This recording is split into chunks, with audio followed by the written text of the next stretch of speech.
Hey guys, thanks for joining us again today on our channel. We appreciate each and every one of you for being here. My name is Garrett. I am going to be telling you a little bit today about myself and about studying for speaking and giving Bible studies. So let's jump right in.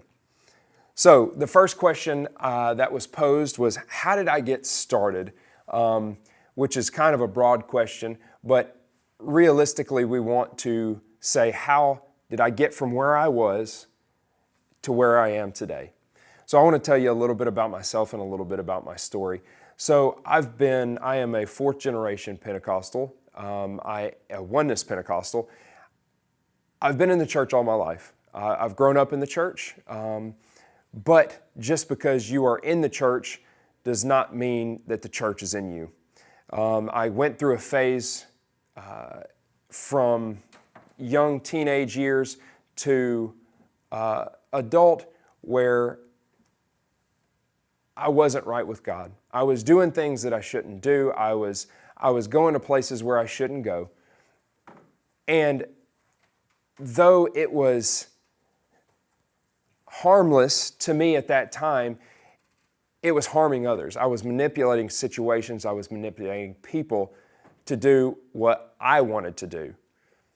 And truthfully, at that moment in my life, it didn't feel bad. It wasn't awful, but I knew in my mind, in the back of my mind, this isn't the right thing to do. So, leading up into my early 20s, I dated people I shouldn't date. I hung around people that I shouldn't hang around, and truthfully was not in the place where God wanted me to be. Now, that's not discounting the fact that I was still going to church. I was still sitting on the pew. You know, we all have those that are just sitting on the pew, taking up space, just enjoying the word that they're getting and then leaving and going and doing exactly what they want to. But I did have people try to nudge me in those times to say, hey, God's got his hand on you. God's going to try to use you. He's going to use you in ways that you would never imagine. He's going to help reach people that only you can reach through you. So we fast forward a few years, and the guys that we were talking with, we were trying to figure out, they said, Garrett, what was the catalyst? What was the point that you could say, that changed my life forever? I know a lot of people that say a sermon changed my life forever. Somebody that spoke into me that said, you're not doing right, you can do better, get right with God or else you're going to be lost. It was not that way. That was not the case for me, because a lot of people had no idea what was going on behind the scenes. They didn't know the baggage that I was carrying. But as I referenced in our discussion beforehand, I was 21 or 22 years old. I was coming home from college from the morning time, and I was coming into a house that was seemingly empty, just filling time between classes or something similar. And I distinctly remember, I can close my eyes right now and I can hear it in my head. My mom on the ground in her room praying and travailing for myself, my sister, and our family, and other needs that were in the church. I can't pinpoint to an exact time, but I can pinpoint the exact place and the prayers that were prayed that convinced me that where I was not where God wanted me to be. So after that time, I started getting right. There were relationships that were taken away. There were places that I just, for some reason, didn't feel comfortable going.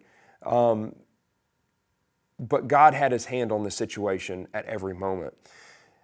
You fast forward, I get married, and my wife and I struggle for the first year of our marriage, not over finances, not over some of the things that typical marriages struggle over, but we struggle over baggage that we both carried from our past. And a great great man of God, Brother Carpenter, just said this weekend that I had my bag of trash and my wife had her bag of trash.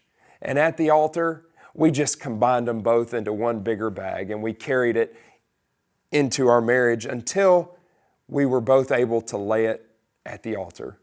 And we said, we don't want this anymore.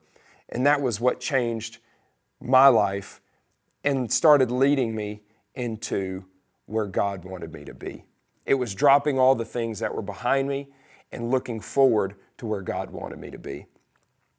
That started a process of maturing, not only maturing in the worldly sense of, hey, you got to grow up. Now you're married, you're responsible for somebody else, but it also started a spiritual maturing. The things that I was doing, the things that we were doing, we now focused more on church than we did the things of this world. My wife and I started serving in every capacity that we could. We found that where you put your time, where you invest, that's where your heart's going to be. So we both started pouring ourselves in to ministries around our church. We poured into our kids' ministry. We poured into our music ministry. We poured into just serving as best we knew how. And God took us from that point and started maturing us. He put us on a path that allowed us to mature into a place to where we could minister to others. That leads us where we are today. The maturing process never stops. It should never stop. We should all be maturing.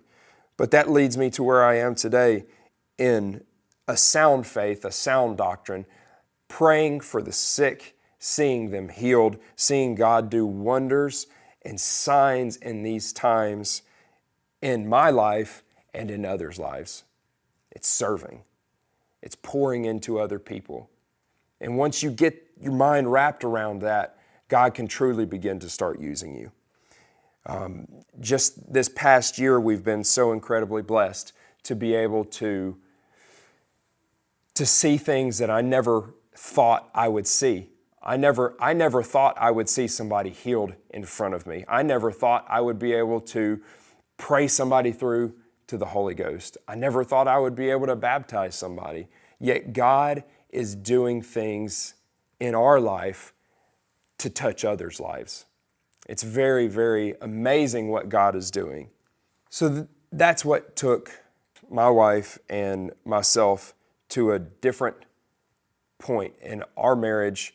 We gave everything to God and we pursued serving. Everything we do now is serving. It's all about serving others. I never thought God was going to be able to do the things that I've seen this year. I've seen people healed instantaneously. We've seen, praying people through to the Holy Ghost. I've been able to baptize somebody. It's things that I never thought God could do through me. My name is Garrett Hubbard. We want to thank you again for joining our podcast today, our video today. Like and subscribe to the video. If you have anything that you want to comment, if you have any questions, please drop it down below. Like and subscribing, it's not for us. It's to get this video out to as many people as we can. We appreciate you for being here. God bless you.